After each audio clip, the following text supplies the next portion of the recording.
아니요, 저는 여기서 더 욕심내고 싶습니다. 1000만 원이 왔다 갔다 하거든요. 왜 처음이랑 말이 다르냐 이런 식으로 또 불만이 나오니까 추가로 더 비용이 드는 거죠.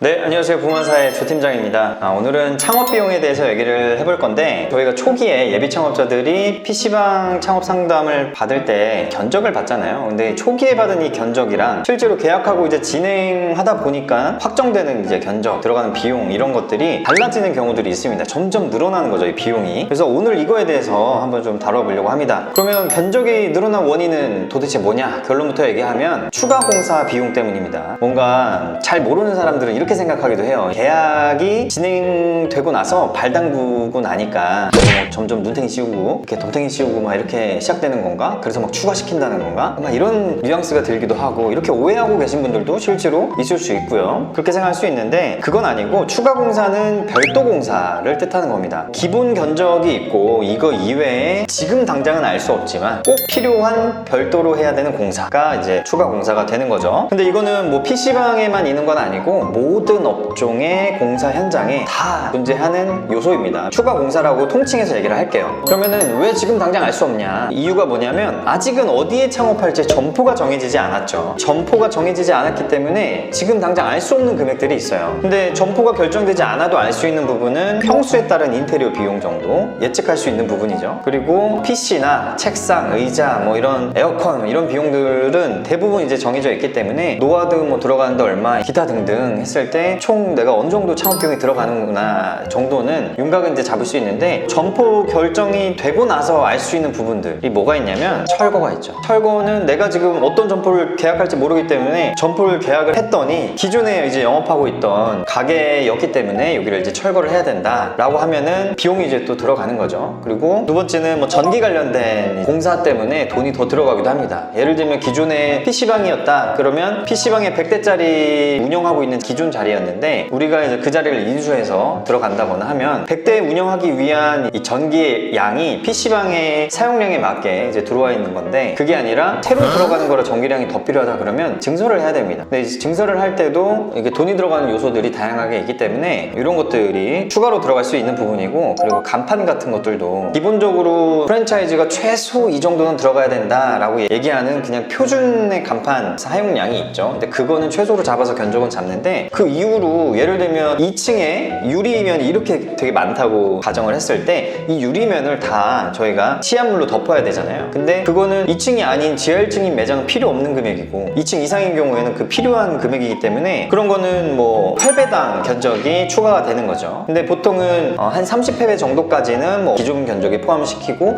그 이상 나오는 것들에 대해서 추가를 한다, 뭐 이런 조건이 이제 붙기도 하죠. 그리고 지하 1층인데 지하 1층으로 들어가는 그 계단이 조금 저희만 사용할 수 있는 계단이라든가 중간에 좀 허전해요. 그래서 중간에 뭔가 좀 예쁜 간판을 좀 달고 싶다 그러면 거기에 따라 이제 추가로 더 비용이 드는 거죠. 그래서 간판도 종류에 따라서 엄청 비싼 간판이 있고 저렴한 간판이 있는데 필요에 따라서 적절하게 저희가 쓰는 건데, 저희가 착공 미팅 같은 거 하면 간판 막 미팅 같은 것도 진행을 하거든요. 보통 프랜차이즈들이 간판을 예비 창업자한테 얘기할 때 완전 최소로만 얘기를 해요. 그래야 견적을 따게끔 어필을 할 수 있기 때문에 최소로만 얘기를 하고, 나중에 사장님 이거 해서 간판 추가됩니다 하면은 왜 처음이랑 말이 다르냐 이런 식으로 또 불만이 나오니까 추가하자고 얘기도 안 하는 거예요. 그리고 추가로 하자고 할 이유도 없죠. 인테리어 담당자니까. 근데 이제 부만사 같은 경우 이제 진행하면 간판이 굉장히 중요하다고 많이 강조를 해드리거든요. 간판은 이제 PC방의 얼굴이죠. 똑같은 PC방이 두 개가 있으면 겉표면만 보고 어디를 갈지 거의 결정하게 되기 때문에 어떤 간판에 얼마만큼의 돈을 써야 효율적으로 우리가 광고 효과를 또 낼 수 있는지 이런 것들도 다 경험에서 나오는 거죠. 그래서 그런 것들을 이제 결정을 하는 과정에서 돈이 추가로 될 수도 있다. 근데 이거는 결국에 돈 내는 사람의 선택에 의해서 결정이 되는 부분입니다. 부만사는 뭐 이 정도까지만 하면 충분합니다 사장님 이렇게 했는데, 아니요, 저는 여기서 더 욕심내고 싶습니다. 그러면 그게 이제 추가 비용이 될 수 있는 부분들이겠죠. 그리고 에어컨 같은 것들도 에어컨도 그냥 딱 사면 되는 게 아니라 에어컨을 실외기 쪽으로 배관을 이제 이어서 공사를 해야 되는데, 이 배관 공사할 때 리터당 또 금액이 추가가 됩니다. 근데 어떤 건물 건물은 이게 바로 다이렉트로 실외기로 이어져가지고 짧은 데가 있는 반면에 어떤 공간은 실외기를 뭐 건물 꼭대기로 올려야 됩니다. 이 건물에서 그렇게 요구를 했다면 이렇게 쭉 길어지는 거죠. 그러면